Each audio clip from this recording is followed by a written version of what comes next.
আগের ভিডিওতে আমাদের বাড়ি থেকে এক বোনকে দেওয়া আইবুড়ো ভাত তোমাদের সাথে শেয়ার করেছিলাম। আজ সেই বোনের আইবুড়ো ভাত তোমাদের সাথে শেয়ার করছি। খুব সুন্দরভাবে কিন্তু বোনের খাবারের থালাগুলো সাজানো হয়েছে, আর এপাশে চলছিল ফটোশুট। তবে কিন্তু এই বিয়ে বাড়িতে আমার মনে হয় একটা দুটো ক্যামেরাম্যান থাকে না, অনেকেই থাকে। তবে কিন্তু তারা ক্যামেরাম্যান নয়, ফোন ম্যান এবং ওমেন।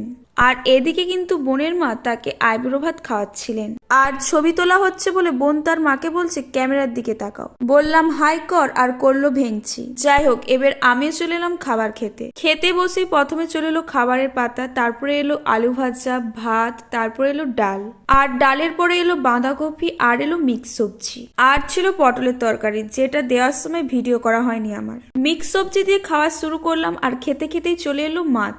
মাছ দিয়ে ভাত খেতে খেতে তারপর চলে এলো পায়েস। পায়েসের পর এলো দই, মিষ্টি, পাঁপড়, আর ছিল চাটনি, যেটা আমি নিইনি।